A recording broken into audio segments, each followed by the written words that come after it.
Hey everybody, it's Joy Brooks here from Email and Coffee. Today I'm talking with Esty Starr, who is a specialist in the digital realm. Am I right? Tell us about yourself. Um, Digital and not digital. Okay. So my specialty is I can turn any idea into money. There you go. Any which way but loose and loose. I spent the last 12 years building and running a multinational consulting firm for micro businesses. 3 years ago, we also launched a business school to not only consult with the business owners, but also educate and guide them, the marketers that serve them. And we focus on organic marketing strategy, how to earn money without spending very much. So if you've got a multi-million-dollar budget, you probably don't need me. There's a lot of people that know how to spend that kind of money. But if you have a few $1,000s, you want to stretch it like tens of thousands, I got you. Cool. And there's many ways to do that. And one of those ways is the topic of the conversation, which is cold email, which to email marketers is the biggest four-letter word. But it really isn't, because there is a way to do it. There are strategies to do it, and you could do it really well and actually take a cold list and turn it into customers. And that's what I wanted to talk about. First, I wanted to identify the difference between business to business, which is where cold applies, and direct to consumer, which is not cold at all, because you've got a warm and fuzzy website where people are shopping for socks or shoes or pants. It's a natural, but B2B is a little different. So I want to talk about the difference between the two. Interesting. So I think everyone has different definitions for terms. And so when I think of cold, I think of a lack of connection, that we don't have a connection yet. So to me, a cold email, a cold intro, I've walked over to you as a stranger in the street and introduced myself. And to me, that's the equivalent of a cold email, right? I've put a letter in your mailbox. You don't know who I am. You may have never heard of me, or you may have heard of me, but never met me. It's cold. So I don't differentiate so much B2B, B2C as I do when we talk about cold email. Do we have any level of connection? Do you have any familiarity with my brand, right? A warm intro would be something where we already have some level of connection. So either, Joy, you say, Esty, you got to meet Mark. That's a warm intro. If I just get Mark's email, I scrape it off of somewhere, or I buy it on a list somewhere and I send an email to Mark, that's cold. You intro me to Mark, that's already warm. It doesn't matter what I'm selling. Similarly, we see a lot in B2C, the emails are kind of like they're warm because you've seen ads for the brand, you've heard of it, you know what it is. So it's almost like when they get your email somehow, right, and lands in your inbox, it's kind of already warm. Like, oh, I know that, I heard of it, right? Or you hit their site, giving them your email for some reason, and then they start hitting your inbox. Again, there's a warmth there because there's already a connection. That's my definition of terms. In some cases, and I don't know if that happens to you as much as it does to me, I'll get a customer that'll say, I wanted to email, and I'll say, great, what kind are we talking about? And they'll be like, oh, I've got 20,000 customers. I'm like, okay, that's first, like, okay, for me anyway. Yeah, you're doing the same thing. Yeah. I don't know if the audience can see our faces. They're like all scrunchy, like you got 20,000 customers or 20,000 emails. I'm like, and where did they come from? Oh, they're all mine. I'm like, okay, so all of these things are pointing to lists in my mind. They purchase a list. So I'll just stop it right there and I'll say, so where did you get the list? Oh, it's not a list. They're my customers. I've been emailing them through Outlook for a long time. I'm like, okay. I said, so this is called cold email. I doubt that they know you personally, because 20,000 names, that's a lot of people. I said, I'm not saying it's not possible. I'm just saying it's probably not likely that they know you and we'll be cold emailing them. So let's talk a little bit about that. And these are generally people that they don't have a consumer website. It's not consumer based, because as I sort of mentioned, a consumer, when they've got shoes or clothes or food, it's something that we're talking about consumer goods. Is that the differentiator? It's consumer, exactly. Okay. In my mind, so I differentiate consumer goods and services, and I differentiate B2B and B2C as B2B, business to business services. And also when you're doing some level of quote unquote wholesaling, right? So B2B is when you're connecting to someone who's going to connect you to the consumers, and B2C is where you're connecting to consumers, whether you're selling goods or services. That's why Consumer B2C is, goods, it's different. B2C is also called D2C, which is direct to consumer. Yes, correct. So, you know, when you've got something tangible, or even still, even if you Tangible and low ticket, I think defining these details makes a big difference. Selling something for $5, $7, $10, $12, even $68 one-time purchase is very different than services that start at $50, $60, $500 an hour, or your $5,000 program, or your $50,000 idea. Those are not the same. not the same, not the same.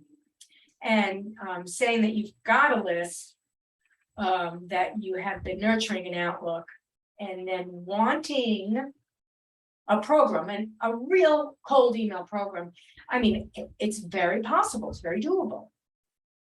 It's just a matter of expectations on the customer's end, on the customer that you're working with, and setting up the playing field so their client, the customer's client, the one who's going to get the email, gets it.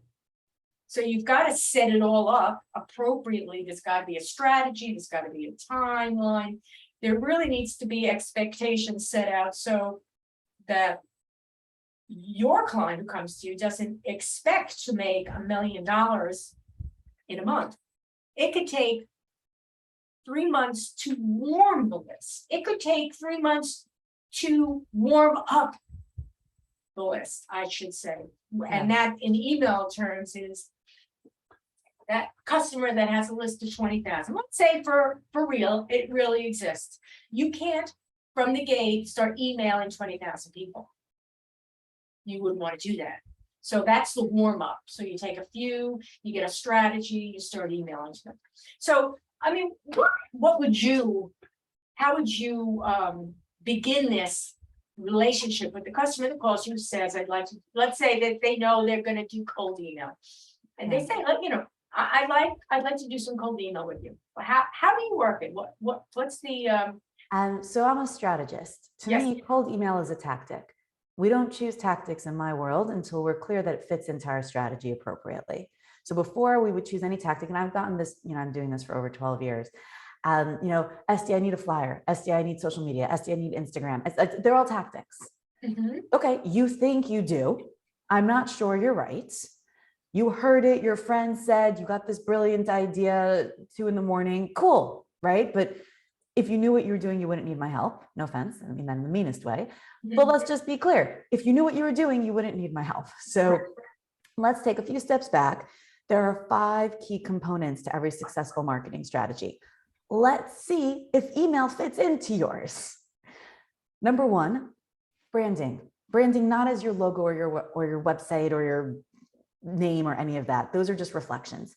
Branding is what's your unique brand positioning? What is unique about you? What's your message? Right? Does it stand out among the marketplace? Does anybody care? Right? What's your brand? What is special about you? Does this thing have standing? Because if I go and email market people, and I even get in front, let me give you a great example. I did cold email for a friend of mine. This is not a client. This is just a friend. And he got a list of 16,000 names from another friend of his. He's really good at getting friends to help him at high level. And he was putting on this event. So he got this list of 16,000 names and says, Esty, I need you to help me email them. I said, okay, give me the details of the event. I sent him up an email, 16,000 names. I got over 30% open on a cold list. Yeah, no, because I'm okay, right? But then we got, I think it was like a few hundred clicks, which is not awful, but we got 1 purchase. And he's like, okay, I need more names. I said, no, you need a better offer, a different brand. I said, nobody likes it. I got them to open it and look at it. I even got some of them curious enough to click on it, but nobody likes this. So either your brand positioning's off or the product and the offer is off, because we got their attention, but they don't want this. Getting more names and more attention from people who don't want a thing isn't going to make it better. Right. First, brand positioning. Is this something that people would want? Number two, find the right people. Is this the right list? He said it's the right list. So in this case, he was like, this is definitely the right list. He picked that list. He knows these are the people. I said, great, then they don't want the thing you're selling. But make sure they're the right people. And brand positioning is really connected to the individuals. Each step goes in order and they connect to each other. So once you figure out what's unique about you, are there people who want that uniqueness? Are there people who want to pay for that uniqueness? Or you're just volunteering? Is this just an expensive hobby of yours? That's okay. Just own that. If it is, and that's fine. And then listen, people pay money for hobbies. I've taken up ballroom dancing in the last year. It's cost me a bunch of money. I love it. I don't expect to earn money on it. It's really fun. I'm not competing for prizes. I just love to dance. Right? So you could have an expensive hobby. You could call it a business, but we call it what it is. So do you have people who want to buy this thing from you and pay money for it? Now, if I do have something unique, and again, that uniqueness can be so slight and can be just for a specific audience, as long as that audience is big enough and can afford to pay enough to make my business work for me. What's my offer? What am I selling? And will these people want that? Will the thing I'm selling solve their problem?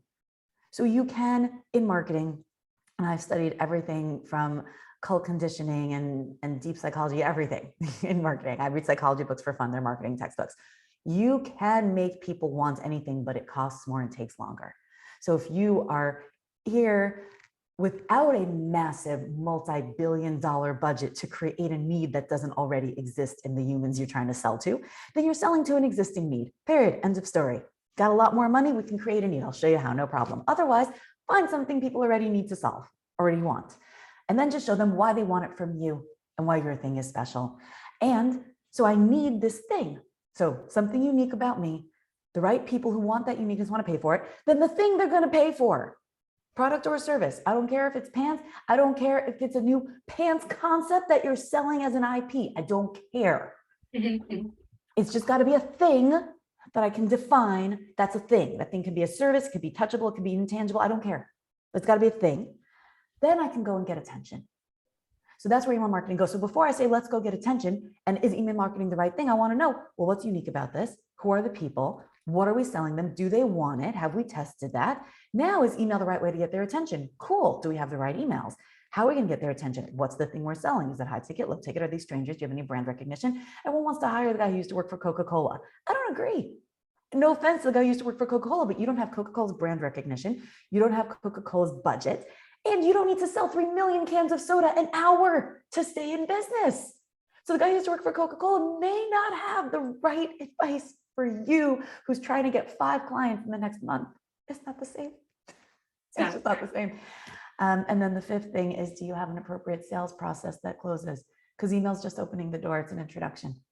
You've got to have a process at the end. So if you want to turn this into money, I need to know, is email the right thing in level 4? And do you have 1, 3, and 5 set up that it's going to work? If not, let's set it all up before we spend time, energy, and money on emails, because they cost money. They're not free when you do them at scale. Yeah, I mean, can you make money on email by itself? Yes. Yes. But But the other stuff's got to be there. It's If any not- of not those other pieces are sustainable. missing, it's not sustainable. At some point, you're gonna level out. That'll be the end of that. The list will be saturated. They'll have bought it, whatever it is. And unless you've got a lot of stuff going on, cold email again. That's it. There's no other platform. What else are you offering? What else? it's just nothing. one attention getter for one group. Even if your other stuff, look at it like this. If the other 4 components are not there, the cold email won't work. And even if the other 4 components are there, the cold email will only work to a point. Right. Now, there are enough emails in the world to keep most people in business for a very long time. So if your other 4 components are there and cold email works, you can keep buying lists and doing it and churning it and just making it roll. It's great.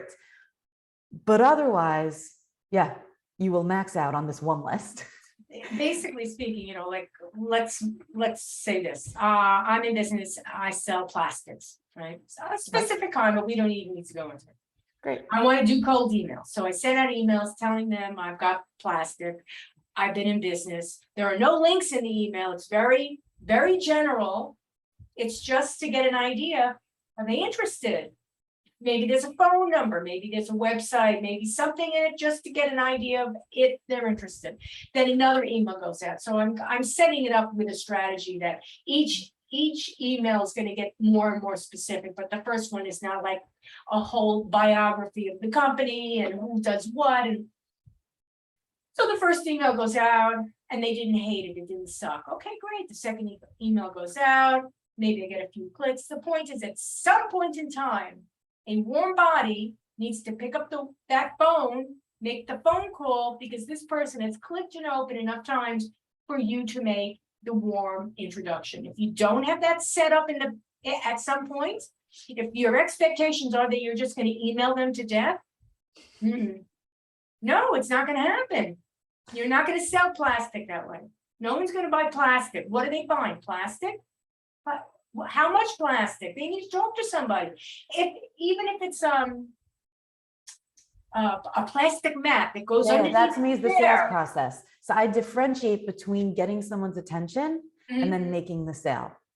Right. So you're getting their attention. That's step one. So they've opened your email, they're interested. Then what's the sales process from there? That's exactly right. What is their needs? Where's the email taking them? What is happening? Where is it going? Absolutely. That's the process afterwards. So that's when I say, do you have a sales process? That's what I mean, right? Does it take them to a sales funnel online that you have a proven flow that this funnel will take people from entrance to payment and beyond? Do you have a flow that involves human involvement, right? Put people onto a phone call. Is there a combination? Email is a promotion. I differentiate between, again, marketing is this big word, and I break it up into all the different buckets. One of the buckets is promotion. Promotion is what most people think is all of marketing. It's not. These whole 5 components are marketing. Marketing is everything you do to create and communicate value of your product or service to your target customer client to convince them to buy. 4 C's: create, communicate, customer client, convince. You need all of that for your marketing to work. And so if you're not taking them from that email, which just got their attention, to actually a process or flow that gets them to purchase, you've opened the door and then walked away. I look at everything as a human, right? I like to bring the humanity back to business. In email, imagine if you were having a real conversation with someone. First of all, you wouldn't walk over and be like, hi, so I do this thing and I have plastics from here and this is my background, and are you interested? Would you like to buy some? And here's a card and here's a thing, and do you have any money? You wouldn't do that. That's very weird. Yeah. And yet, when we have web-based tools, people forget that they're people. So what you're talking about is you brought the humanity to it. It's like, hi, I do plastics. It's a thing. Would you like to check it out? Here's a link. Oh, that's the kind of thing I can imagine saying to a human. And then their response, their click, their yes, I'd like to learn more, that's them responding. Now we have a conversation. If that conversation is over social media DMs or in a group chat, in a Facebook group, or over email, wherever that conversation's happening, it's a conversation. Right. Right. And that's how I look at it. So I like to take everything, I like analogies. It's so important to me that people understand what they're doing, even when they're hiring it out. Understand why this works, even at the most basic level. Right. No, absolutely. There is no, email isn't brain surgery, but it isn't just something you throw at the wall. No, and we don't throw that many things at walls. I don't know. Have you seen in marketing? Yes. In marketing. What? Well, just I don't know. I don't have time, so just do this. All right. Exactly, but and then you expect it to work. That's not how life works. I would love to see someone cook dinner that way. I'm really busy. Here's some ingredients. They're all food. Let's just put them in this thing that's a cooking thing and see what happens. Right. That's not how you make food, and that's not how you build a business. You also, you've got a first date with somebody. You're not just going to throw it at the wall.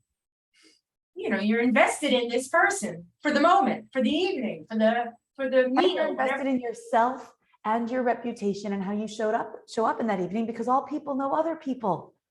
And so you show up like a train wreck, even to that one human, that goes somewhere. You've put out into the universe, I'm a train wreck. Train wreck. Exactly. I remember a guy, bad email marketing story, nice size list. And he He just hit a desperate moment. Yeah, manic depressive. He hit like a horrible depression moment, got really nervous about his finances, blasted his whole list and said, hey, special deal this week, only 50% off all our services. I was like, oh, I was gonna throw up. This guy charged like $7,000 starting. I was like, you have no idea the damage you just did to your brand. Exactly. Like you can't, you should not be allowed access to your email servers when you're in a bad mood. Like just don't do that. It's a conversation. This is not about just picking things up off the floor and throwing them at the wall and hoping it sticks. This is not how that works. And also, you know, those discounts are, I mean, everybody say, oh, offer them a discount. Oh, when you've got a, you know, somebody who's stuck in cart abandonment, offer them a discount. And I don't deny that that's going to get them, but what you're doing is you're setting yourself up for discount madness. Where the next also time, know what that means. Like, know what it means that you've given a discount. Know what that does to your brand. Understand the ramifications. That's what strategy is for. Are we doing a discounted strategy? Are we doing a high-end strategy? what's your profit margin? Does that discount? Exactly, the whole thing. That's the offer, the whole thing. And people just throw spaghetti at the wall and hope it sticks. I mean, if you have marked up your products or services to a point where 40% off or 50% off still provides you with profit, then you've and it matches your brand. Like for me, that's important also. It's got to work for your brand. Yes. So if I just had someone call yesterday, this was about a promotional item she's making, and she said, put my phone number on it. And it's like let's say it's binoculars. Yeah, she's giving to high-end clients. She's going to put her brand and her name and her logo on it. Esty, should I put my phone number on it? I said, well, that's a good question. Phone numbers on things feel more low end. Her brand is somewhere right in between. I said, so you can, but she's giving a card with it. I said, I'd probably put the phone number on the card. I said, it's up to you, but just understand phone number on the binoculars, that's more low end. Just brand name on the binoculars, you're right. You're missing the thing, how they can actually reach you, phone number, email, whatever it is. But that's not the point of the binoculars. Right. You know, let's just be clear, right? Phone call. Exactly. Not every single tactic applies in every single strategy. And so same in discounts. I have a hair product that I buy, but they're forever sending emails, 25% off, 20% off, 30% off. So I won't buy it unless I have a 30% off email in my inbox. Right. Another one's coming. Right. And when you do a strategy, now, does that work? It does work. But that means that most people will never buy it at full price unless they're desperate, and then they'll feel bad about having to pay your full price. So that means that your full price is not actually your full price. If you're trying to sell at $100, but you have 30% off coupons, your price now became $70. That's your price. 100 is overpriced now for you. You've done that. And that's not email marketing, that's pricing strategy, and that's part of marketing. So before you send out an email with the discount code, the email is one thing, the discount code's another piece. Your offer is your product and your price. Understand that with you putting a discount code in your email, you've just messed with your offer. Forever. Yeah, pretty much. For the people who've seen it. If you do it once as a one-time thing and you only do it once a year, cool. It's a once a year thing. But I will tell you, the people who get it never want to pay full price again. Never. They've got price optimism. They always believe they'll go back to the price they got it at the first time. You have trained them. You have trained them, and no one's done it but you. So how about the cold email that is one sentence per paragraph, 500 paragraphs.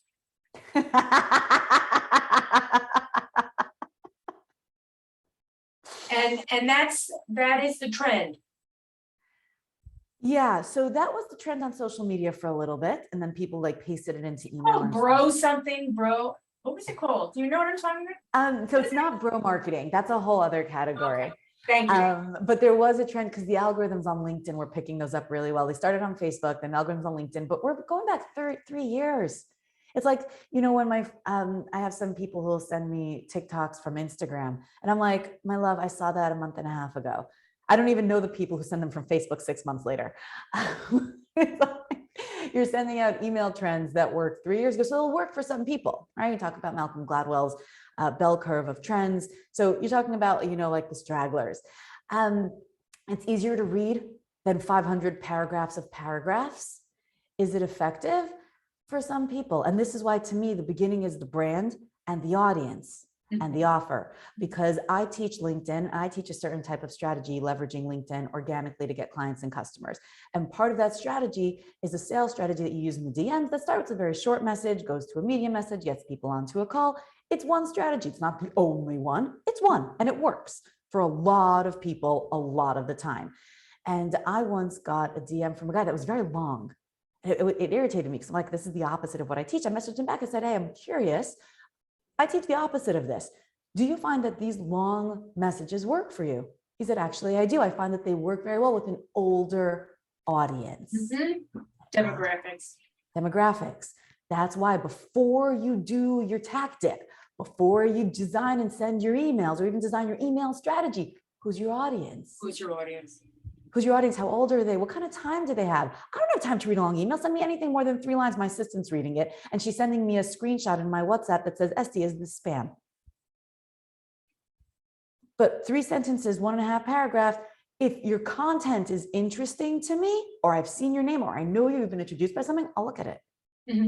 Send me 500 paragraphs of 1 line each. Not a chance. My assistant doesn't even ask me. She files it as spam. That's me. I might not be your target. Right. So what I think about that strategy is, who are you selling it to? Yeah. And what's the flow? How many of those emails are you selling? There's a guy whose emails I read for years. I just saw something of his pop into my inbox. He hasn't written anything for a while. His things are books. I've never bought anything from him. He hasn't, I don't know what he even sells, but I read his emails. They're brilliant. And one day, if he asks me to buy something, I probably will. But he's been courting me for like 5 years with incredible content. Now you have something to sell me, I'll probably buy it. Yeah, it takes, a cold email takes some time. And again, it depends on the list and it depends on what you're selling, but knowing the conversion, I mean, really setting up the expectations properly and knowing, okay, you know what, this product is vague enough that it's going to take some time to convert. Or this product, I think is pretty tangible, but it's not working. Why it's not working? You've got to understand what's going on and break down the other 4 components. Is this thing any more unique than something else your customer has? If they don't think it's any different or better than what they have, they've already written you off. 2, is it the right customer? Maybe you have something unique. Do these people want it? Does it solve their problem? Have you shown them how it solves their problem? 3, is the product right? Is the price right? Now go out and ask them for it. And if all those first 4 things are working, can you then convert them? Right? There are people who do a sales prevention strategy. Sales prevention strategy is just where your entire back end is a mess. Right? So you've got the right brand, the right people, the right offer, you get their attention, but when they try to buy it, your site glitches, nobody answers the phone, something's wrong, there's a mispromise. Like, you have a sales prevention strategy, you just mess it up. You bring them in and then you just shut it down. And if you don't have these 5 components, and such a simple thing could be a mistake in the cart. People don't test all the pieces. Because what's out there now in the media, and this makes me so mad, right? Like I don't listen to advertising. Very seldom does something filter through all of my blocks and all of my premium services. But like every once in a while, I'll get like a Shopify ad, point, click, business. No, that is not how this works. It is not point, click, business. That is not it. There's so many other pieces involved. And so even I once had a guy, he did heat mapping for websites. This was his story of one of his clients. The client was just having very low sales rate and they couldn't figure it out. They were analyzing all the things. They were getting the hits. Something wasn't happening. And they did heat mapping on the site and they saw that the cart default was 0. That's it. The default when people added an item to cart was that it added 0. They had to like drag it and do a 1. It didn't default to a 1. And so people were trying to buy it, then they'd hit buy, and then it would be like, you have no items in your cart, and they just get irritated and leave. That's a sales prevention strategy right there. You could have all the first 4 right. Your emails could be great. People could click on your cart and then just get irritated and leave because something's messy in your UX, UI, or even something as simple as that. It's one silly thing. Now, if you sell, and that's why you don't hit 20,000 people on your list at once. That's a waste. Yes. You hit 100 first. Did it work? What did work? What didn't work? Did they open it? Did they read it? Did they click it? Did they put something in their cart? Did they try to check out? How many? Are the numbers according to industry standards? What's happening? Investigate. Yeah, especially with cold email, because if the list is cold and you haven't hit it. And it's hands they off. don't You're know not about talking to them. You're not getting you're getting feedback, but you have to look for it. It's not haptic feedback, Right, right? You have to look at the feedback that's coming through. When right, you have a even if it's conversation with someone, crickets. exactly. There's body language, there's voice, there's tone, there's action. When you're hitting a list, there's open rates and response rates and the number of opens and click-throughs and time on site and tracking. That is your body language, tone, eye movements. That is everything. It's in there. Right, You got to look at it, analyze it the same way you would talking to a human. right, And if there's just crickets, that means you've spoken to a human and they've stared at you as if you're not there. right. That means they don't like what you're saying or they And they're can't like, hear you. and is that the end? Is that the end? No, and then you have to change it. Is it the right human? Are they not hearing you or even landing in their inbox? Did they not even see your email? What is happening? What is happening? Have you discussed with clients who want to do cold email, different ways to, in other words, I don't know, different ways to manage the cold email. So let's say that you don't have a particular product, you don't have a package. It's sort of like a custom report of some sort, right? It's customized kind of a thing where you're trying to get obviously you need to get the people on the phone to customize whatever it is, right? This plastic Unless you thing, have an online customization site, but even then, plastic, there's this website that I must have clicked dozens of times a couple of years ago. It was this very cool site. I can't remember the name right now, but they did custom dresses. So you could pick your neckline, you could pick your sleeve length, you could pick the length. Like there was a bunch of things you could pick. And so I would go on the site and I was like, oh, I like this dress. And I would like pick my things. I never bought one. I remember like I had a question on the fabric once and I was like, can I return it if I've already customized it? And it's just like, I never got the follow-up. Can't remember the name of the site anymore. They stopped, they never emailed me. They never grabbed my email with anything. There's so many holes in that marketing. well, the problem is that I've often told customers that come to me that will go through the 3-month period of cold email. And they'll, like you said, they'll get a nice open rate. They won't get a bunch of clicks, but they're getting some clicks. And I said, now's the time to do that webinar. That, I know, you're not going to necessarily be able to go to the Javits Center in New York and invite these people because they're not going to come. So I said, invite them to a webinar. Or get an expert on and do a video and share that. You've got to do something else.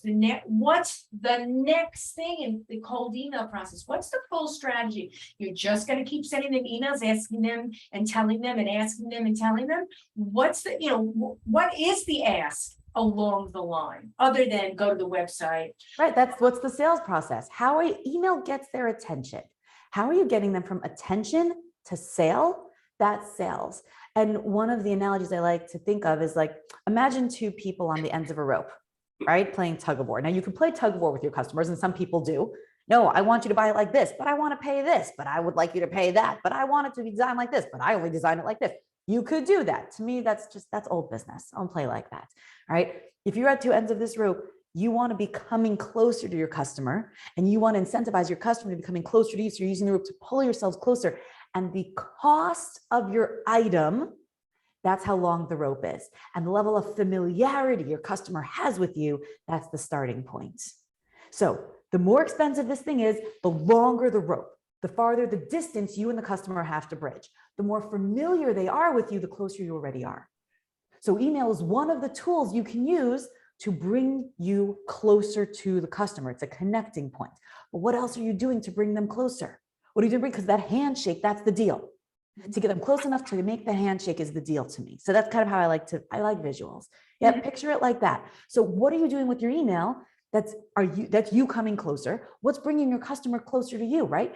Your actions, that's you making the steps. Your email, the video you send, the presentation you do, the call you have, the customer's action is them coming closer. They're they're willing to get on the phone with you. They're exploring your site. They're looking at your video. Everything they do is their step closer. So for something that's $7, that's really appealing to them, and they've heard of your name a bunch of times, and now you send them one cold email, right? You see those testimonials. I sent one cold email and earned $3,000 like this. And then someone comes like, my colleague did $3,000 from one email on a $7 product.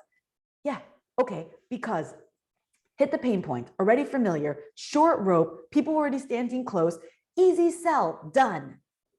Yeah, but you're gonna, $3,000 today, what's happening 6 months? What's happening next? Yes, what is next in the trajectory? And do you have all the other dots in place that can replicate that? Do you have a unique brand positioning? Do you solve a problem people want solved? Is that $7 something that I'll spend $7 on some things and not on others? Right? My daughter just called me. She's in the store. Ma, I need to get a new oven thermometer. She said, I found one, but it looks just like our old one, but it looks a little newer. I said, don't get that. I don't care that it's $7. That sounds silly. I don't need a newer one of my old one. We needed a different one. And so it's got to be a match. Mhm. Yeah, it's got to, I've often found that, the customers that want to do cold email don't really understand what, how much work needs to go into them. They don't understand what the process is, or that you need a whole bunch of things before and after to make it work. This is one piece of a bigger process, and it could be a fabulous piece for you. Yes. If it's the right piece in your puzzle. And if you have the other pieces of the puzzle set up, people look at promotion as all of marketing, and it's not. It's one component, and email is one form of promotion. Right. It gets the attention of your audience to get them to the next step. And it could get them a bunch of steps along that rope if it's the right fit. Yeah. I was recently hit with a cold email for a very high ticket offer. It was a very, very well done. Like, I'm a marketer. Yeah. Like, it takes a lot to get my attention and to get my interest and to get me involved. It takes a lot. This was so well done. It was an invitation to a very exclusive webinar. And I was like, yeah, sure. But there were like 10 people there, 11. It was very small. It was a very high-end offer. Those emails were cultivated. They handpicked me. That was not even a question. That was not spammed. That was handpicked. They had a member of their team, in addition to their regular email server, that was sending out an email every day from once I signed up for the webinar for the entire week and a half until it was scheduled, email with additional resources and materials and testimonials and warming me up. They had a VA email me personally. Hey, I'm not sure if you're seeing our other emails, just wanted to say we're excited to see you at the webinar. If you have any questions, feel free to let me know. Then the day before, hey, we're really excited to see you tomorrow. Just want to make sure you've got all the dates and times correct in your calendar. Like, that kind of concierge. Yes. For that level of high, that was a $50,000 offer starting, right? They knew what they were doing. They knew what they were doing. They knew who they were targeting. It was a very good match, right? They researched me. They researched me. They found me. They got into my inbox. They hooked you. They got into my personal email. I don't even know how they found that. Yeah, that impressed me. Yeah. They knew what they were doing. That's cold email for a high ticket. That's not a bunch of emails saying, check out my website. That's an email strategy for high ticket. It was well done. I went to their webinar because I was so impressed with their email. Right. I was like, I would like to see what else you do. This was very well done. It can be very well done. It can be very well done, but it has to be well done. And you have to pick the right person with the right positioning and the right offer, and then have a follow-up. Now, here's the thing. I haven't heard from them since. That's a mess up. I kept meaning to do, there was like a form and a call to action, and it's been on my to-do list. It was on my like open tabs for a while, but I got like 3, because I am interested. I'm interested in their offer. I like the sound of it. It is a good match. I went to fill out their form. I got up to question 4, and it was more intense than I had the headspace for. So I was like, okay, I'm going to come back to this. And this is your sales process. I'm interested. Right. I'm actually interested. I want to come back to it. I got very busy. Then, I don't know, my computer shut down, rebooted, all my tabs disappeared. I don't have that tab open anymore. And I haven't gotten an email follow-up. And it's a shame. And it's still on my list and I still might do it. And I still intend to do it. They might get me, they might not. I'm not upset. I'm curious to see what fell through for them. Right. What, like you were so good at courting me until the webinar. And you were so lovely on the webinar, which was well done. And now, if I'm not interested enough to make sure I remember and fill out the link within a day or two before I How lose long has it, it been? now it's been already 2-3 weeks at least. Oh, I'm wondering if they're working on the follow-up. I mean, for 3 weeks later, it's long. It's long. It's too long. It's too long. It is. Like you need a good reason why you forgot about me, unless you got enough sales, you don't care about me, in which case I'm not super impressed. Yeah, that sounds. For a $50,000 offer, I need you to care a whole lot more. Yeah, I wonder what their break point is, and if they got it and they're just. And I'm wondering if they listen to this podcast ever or something like this and think about it like, oh, you know, I should call her back. I should follow up with that person. That was a lead. Anyone who shows up on your webinar is a solid, Lead. warm to hot lead. Oh, Now, I'm guilty of this also. And for me, it's just been our backend's been sticky. Our servers crashed. Like we've had some server issues. We had to change over servers, get new things. Like we had some sticky things. We're fixing them. So I might have some customers who listen to this and be like, well, Esty, I attended your webinar and then I got one email and then I never get any more. You're right. I'm sorry. I'm fixing it. It's not you. Well, this may And be. next time I'm going to fix it. This may have been their first round. You don't know. It may have been their first round. And That's now true. they're going through the back end and, Yeah, it may have been their first round and they may be rebooting their servers, or their servers crashed like mine and they lost their emails. Like things happen in this business. You can lose things, right? Your Rolodex can catch on fire in the olden days, right? So your server crashes, something happens, something glitches, a payment doesn't go through because like I have certain things on payment limits. And so if they will randomly change the price, which sometimes services do, I have it blocked. It can't go through only up to a certain amount. right. But that could get me in a problem because it doesn't go through. It goes into one of my spam folders. Right. I don't see that it didn't go through. My servers shut down. The emails don't go out. One time it happened that we thank God, like we're running, you know, our email marketing campaign runs on certain things run on automatic, right? People go to the site, they sign up for a thing, they get an automatic email sequence. That's a journey. It's set, it runs, except that I remember a while back, we suddenly tipped over like 11 or 12,000 emails, and this is all organic. And so the pricing plan was only set up to 12,000. Right. And so it didn't even try to charge me more. It just shut down. It's like, we're sorry, your plan is over. Please fix it. I'm like, excuse me, you can't just start. And I didn't see the emails. So until someone actually emailed us, hey, I signed up for your I thing. can almost guess. Got the I can thing. almost guess who guessed the ESP is. That's happened to me as well. Yeah, it's like, hey, I signed up for your thing, but I never got the email. And then we go into our server and we're like, oh, the servers are shut down. That's why. And you don't know until you know. And then we upgrade the plan, we fix it, and then it runs and no problem. I had it with one of my clients. That's when the ESP needs to get on the phone and say, you know what? Your account shut down. Why? Exactly. That would be nice. Why? That would be nice. That would be helpful. Call me. I'm a pretty good customer. Actually, I've been paying you well for a while, and I'm about to be a better customer.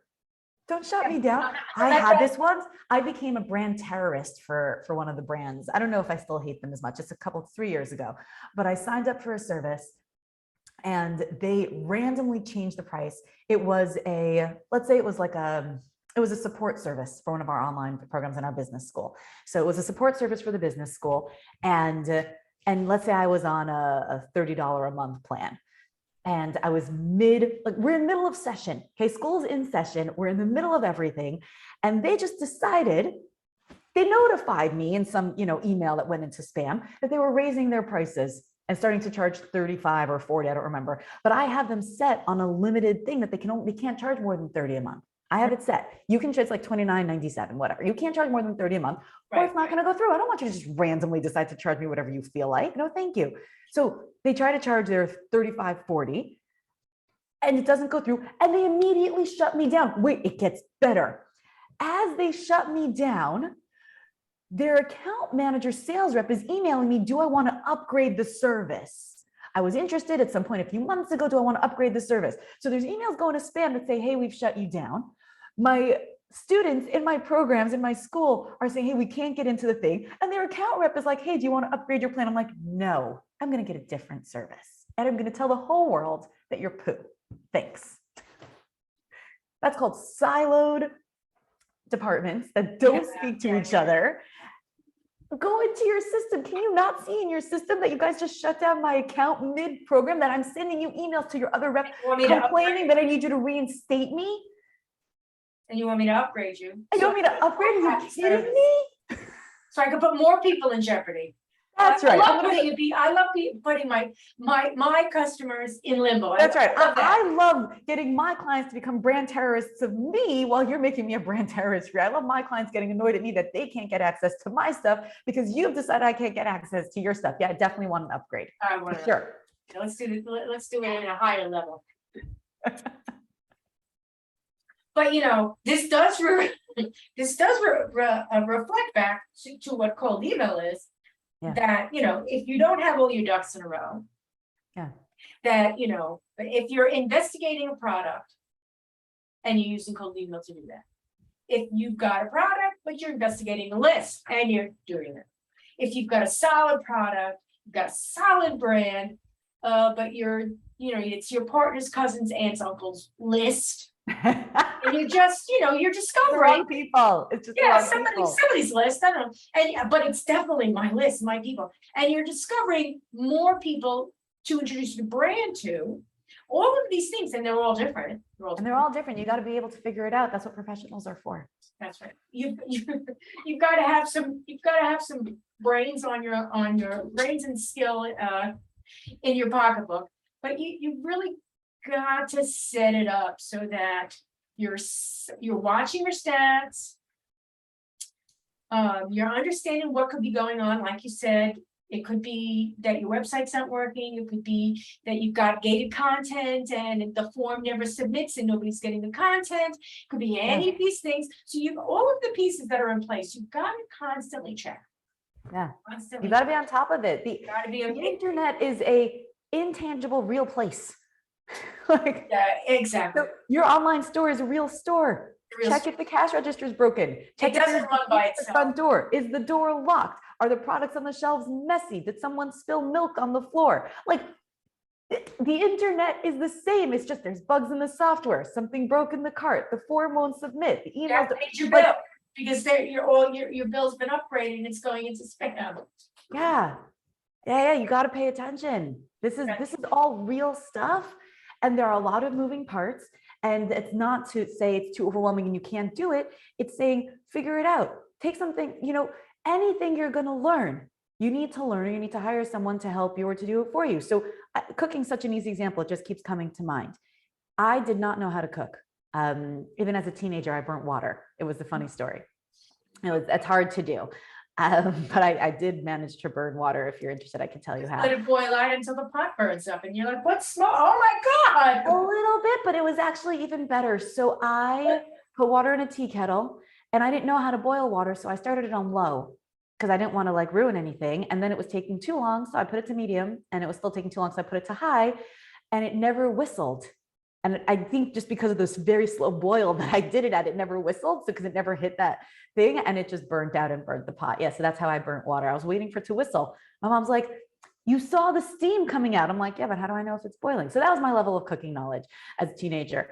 And then I got married, had a bunch of children and many, many, many guests. And I figured out how to cook and it took a minute. I read cookbooks. When I would burn things, I would assess, I would figure out, I learned flavor profiles. It took me forever to figure out soup. I just couldn't understand soup. How does water turn to soup? It really took me a while. I couldn't understand it. I just never done it. It takes time and you learn, or you could hire a chef and they could cook for you. Cool. But even when you have a chef, what kind of food do you like? What are your flavor profiles? What time do you need to eat? What's your budget? Marketing's not different. It's another thing in life. So you can learn how to cook from zero. You can learn email marketing from zero. It's a thing. It's a discipline. You learn ingredients. You know, I remember I read a book called I think Why Onions Make You Cry. Oh, how to read a French fry. How to Read a French Fry. It was a genius book. It was cooking science. I loved it. All right, it helped me understand the science behind cooking. I'm that kind of weirdo. I want to understand everything. I learned the science behind cooking. It made a difference for me. Not everyone needs to know that. Some people throw things in a pot. But there is science in cooking. But there is absolutely science in cooking, especially in baking. And when I would bake something in a silicone bun pan 4 times and it came out mushy every time, I realized that the temperature for a silicone bun pan is different than for a metal one. I learned things. Now, someone really smart could have taught me that to begin with. I could have had a cooking coach. You know, if it was 2022 and I was learning how to cook, I would have had a cooking coach and I would have learned how to cook faster and better. But it was not 2022, so I didn't. I figured it out myself. And email marketing is not different, and all marketing is not different. You learn it, you learn the discipline, or you hire a professional chef to do it for you, but still, you got to give your input. You've got to have the right kitchen. You got to tell them what you like to eat and when you want to cook and what your budget is and all those things. Make sure that it's a match. I like that. I like that simile, metaphor, whatever it is, where you're saying email is like cooking. And it is. There's a recipe to doing it. There's a recipe, and there's lots of recipes that can work. Lots of recipes. What's your flavor profile? What is this, a dinner party? Is it a brunch? Is it a 5-course dinner? Is it a snack food? Is it a sports game? What do they call it? Like, yeah, like what are we doing? Who are the people? The people who are coming.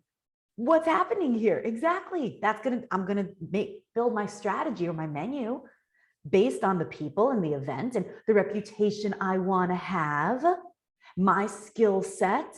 What am I good at cooking? I'm really good at throwing different things into a pot and making it taste good. I'm really not good at recipes that have 6,000 ingredients and 4,000 steps and 10,000 things get dirty. I hate them. They make me cry. That's me. So I'm not going to do those. There are email projects that are like that. And by the way, in business, I love that. I use email programs that have these strategic flows that I build myself. I was a CIO for 6.5 years. I do information flow and database architecture and information processing. So I love creating these like extremely intricate automated flows. I could do that for hours because then it stays. For cooking, I sit and I cook for hours and I do this entire intricate thing and then we eat it. And then it's gone. It's gone. And there's some part of me that just does not know how to handle that. Well, that's Thanksgiving for you. That's Thanksgiving. It's like all day. You've got this, you've got that. And it's not just mashed potatoes. It's got to be special mashed potatoes. And it's not just stuffing. It's got to be special stuffing. And you go through all this and everybody sits down. 15 minutes later, everybody's stuffed. And you got to clean it all up. Yeah. And you know what? For some people, that is the biggest thrill of their day in their life. And it really works for them. And they would rather poke their eyes out than build automated email flows. And they're the ones who are going to cook Thanksgiving dinner. And I'm the one who's going to build the automated email flow. The automated email flow is always at the beginning in any case. When anybody says, let's do a journey, I'm like, oh, journey. Oh. Well, you need to know what's the journey first. Well, that's the thing. You can't build an email journey before you actually know what your sales flow journey is, and then you can codify it in an email format. Yeah, the problem that I have with so many customers is that they're like, let's do a journey. Yeah, because they hear something. They're like, oh, exactly. I heard a thing. Let's do cold email. All right. Yeah. I heard a thing. Let's do the thing that I heard about that someone else said is a good thing to do. I heard a thing. So what kind of journey do you want to do? Oh, a journey. All right, let's talk about a welcome journey. Yeah, let's do welcome journey. Well, what do you want to do in there? I want a welcome journey. It's like, do you even know what you're talking about here? Obviously, like, I want food. I saw this thing on TikTok. It had food. Could you make the food from the thing on TikTok? Which TikTok? I don't know. I didn't save it, but it was like a viral TikTok and it had food. It was hot food. It was like. I actually saw a really cool TikTok recently. It was this like omelet grilled cheese thing that you make in one pan. I was like, I need to eat this. I'm not gonna cook it, but I need to eat it. But journeys do frighten. Like I said, journeys do frighten me because oftentimes you don't even have the audience for it. Yeah, you might not have the offer for it, or the audience, or the sales flow. Like, what are we cooking for who? And I've got small children, so I've got small and medium-sized children. All right, I have my youngest just turned 5 this week, and my oldest turned 16 like a month ago. That's my range. the older children don't eat the same thing as the younger children, but I can tell you what none of them eat. And if you cook that food, no one's eating. So you might not have the right audience for it. Right. Mac and cheese, you'll get 4 out of 5. 4 out of 5 will do. No, 3 out of 5. 3 out of 5 will do mac and cheese. Right. But then you still got to serve the other 2, or you might not care. Right. Kids, make sure everyone eats. But this is not different than real life. It's just a matter of understanding it as compared to real life. Yeah, it's not, yeah, it's cool shit. Okay, it's cool shit, but come on, let's just keep it simple. Let's Keep it simple, keep it real, keep it human, right? If you go and make my kids filet mignon wrapped in spinach, special fancy pastry dough, like it could be $100 menu item and none of my children will eat it. It doesn't matter how much you spent on it or how important it was or how many Michelin certified stars, it has a 7-star rating. My kids will not eat it. It is the wrong audience. It's the wrong audience. I will probably try it, but no one else will. I'm game.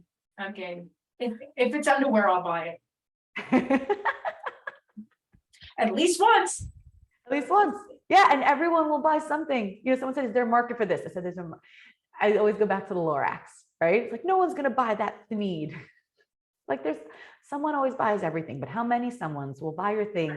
And is it the right price? And is it unique enough? And will they keep buying it? Like, do you have, because I teach stable business practices. Yeah, do you have a business or do you have like flash paper? Like, boom, now what? I don't know, it's gone.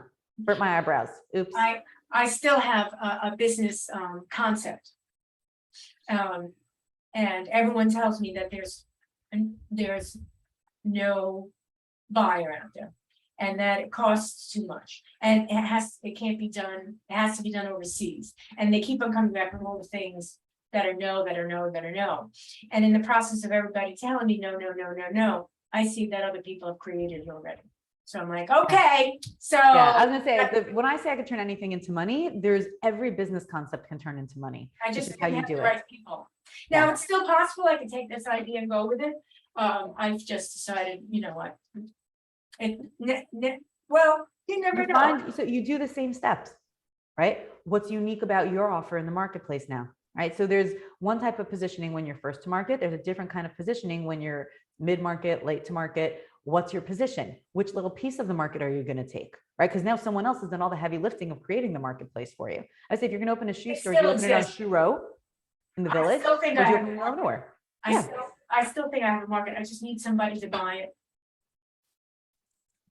Buy the concept. You need somebody to buy it. You need. I need somebody. In other words, I need an investor. I need the right investors. Right investor is the same thing. It's all the same strategy. The investor becomes your quote unquote customer because you're getting buy-in. Right. So why would the investor buy it? And you profile them the same way you would a customer. Right. When I do investment. I'm working with a big startup right now. I've worked with a lot of nonprofits. We do donor profiling. It's all the same thing. You profile your investors and your donors the same way you do your customers. I'm not going to tell you what it is. You don't have to. I'm telling you the pathway. Yes, at a foundational level, the path is the same. The tactics will shift. Yes. Right? You're not likely to do email marketing to get your investor to a 50,000 person cold list. But there are many ways to get in front of the right investor for the right idea. I talked to some, I guess they, like Shark Tank type of people, right? Mm-hmm. And they were like, oh, I don't think so. And I was like, okay. And I let it go. Right. And like I said, I've seen variations of what. They might not be the right customer. And no, they're not. Change.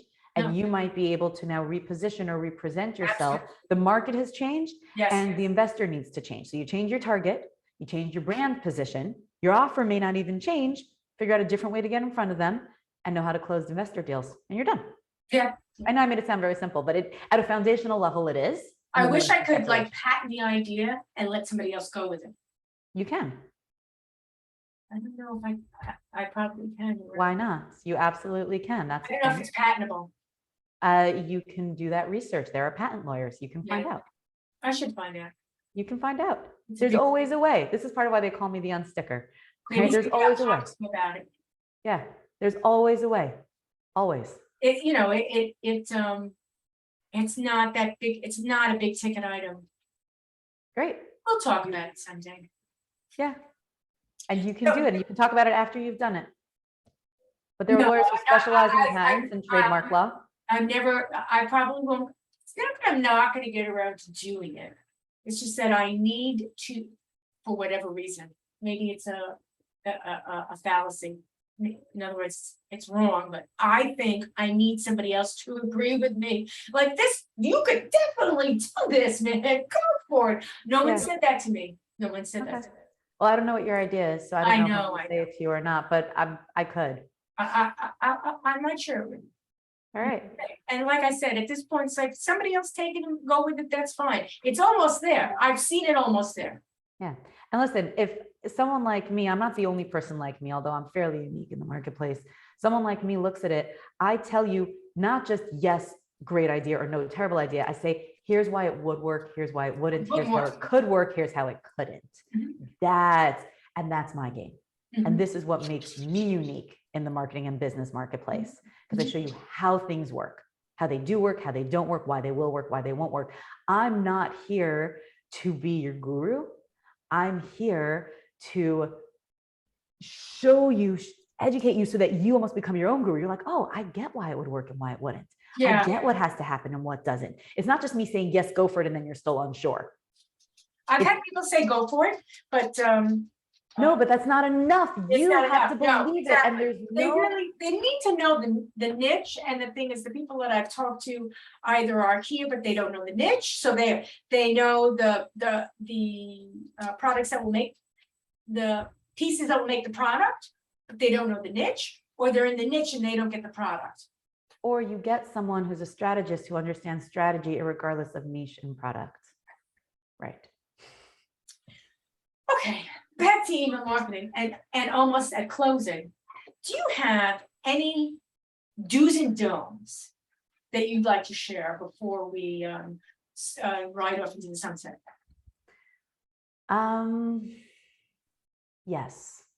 Cool. A do and a don't. All right. One don't. One do. Do remember that you are a human communicating with humans. And don't do anything with your email marketing or any other internet-based online digital tool that you wouldn't use or do as a human. Bring your humanity, your conversational, relational skills into your digital marketing. That's a do. Do. So anything that you wouldn't do in real life in a conversation, to a point, don't do in your digital marketing. So that's your do. And my don't, I'm not just going to give you the parallel don't. The don't is don't do something haphazard, right? Analyze the moving parts. Look at the whole puzzle. If you want to do email marketing, do you have the other 4 parts in place? Is email the right tool? Reaching the right people? Do you have a sales flow in place afterwards? Have you tried that yet? No, I've never sold anything. Then email marketing is not the best way to start. Why would you do that? If you handed me a pen and you said, Esty, you've got 3 hours to sell this pen or I'm going to kill you, I would not use email marketing to sell the pen. I would not. I would call all my friends and family members. I would walk around the street going, hey, I got 3 hours to sell this pen. Does someone want to buy it? I would see if there's a market for it. I would not blast out a list of 20,000 people saying, guys, I got 3 hours to live if you don't buy this pen. I would not do that, but that's what most email marketing looks like. I know. Don't do that. Don't do that. Don't just throw spaghetti at the wall and hope it sticks. Develop a strategy that's appropriate for your brand, your audience, with a solid sales follow-up so that your email marketing actually turns into money in your pocket, not just money out of your pocket. Yeah, the term is email marketing. It's not email miracles. So it's marketing. It's marketing. It's another kind of marketing. And marketing is all 4 C's. Creating and communicating value to your target customer client to convince them to buy. You need all 4 C's in your marketing miracles. Yes. Our program's actually called Marketing Magic, and it is magic. It is. But the magic, when it works, it's magic. Well, no, right. No, but to me, magic, you can learn magic. Sleight of hand, optical illusion, story, diverting attention. There are strategies, and then there are tactics, there are tricks. and you can learn them, and then you can do magic. We turn marketing novices into marketing geniuses. You can learn this. You don't have to be born with it. You don't have to have a natural talent. You could also do that and hone that skill. You can also learn it. It's a discipline. I learned how to cook. Right. It's a discipline. If I could learn how to cook, you can learn how to market. I'm a pretty good cook too, by the way. I'm actually quite good. Well then. So you can all come for dinner and learn marketing. We'll do marketing dinner. So how do we contact you when we want to come for dinner? So if you want to come for dinner, I would first like to give you a free present because I like free things. Okay, If you cool. go to sdstar.com/free gift, Okay. you will see a way to get access to our 3-day marketing success challenge. It's a $300 or so challenge, but we have it unlocked for free right now. Usually what we do is we have it for free. We'll put it behind a paywall. There'll always be something cool and free marketing business development related at sdstar.com/free gift. If I spell my name right, ESTIESTARR.com/free gift. ESTIESTARR.com/free gift. And if you go there now, you will get the 3-day marketing success challenge, which takes you through a lot of these principles, and it's cool. Cool. And Very it's, good. $300 off, so it's free. Enjoy it. And from there, I'm really hard to lose. You can reach us, but once you get my free gift, I'm going to reach you. Oh, okay. You're not gonna forget you like the other company forgot you. No, you won't do that. Other So places, not unless my servers crash. yeah, really. Other places, I think you're on LinkedIn, which is again. I am on LinkedIn. So it's SC Star, the same, ESTIE. Star, ESTIESTARR, same on Instagram. I don't use Facebook, so you can message me on Facebook. We might see it in a couple of years. Okay. And eventually we might reboot Facebook and I'll have someone manage it. But at the moment, if you message me on Facebook, I'll see it in a couple of years. Okay, cool. It's been a pleasure talking with you. It has been a pleasure talking with you. This was so much fun. We'll have to do it again sometime, and I'll tell you my secret mission, the product, my patent pending, which is pending forever. I'd love to hear about it. Okay, everybody. Well, at the end of the day, it's happy email marketing, you all. Take care. Thanks so much. Bye now.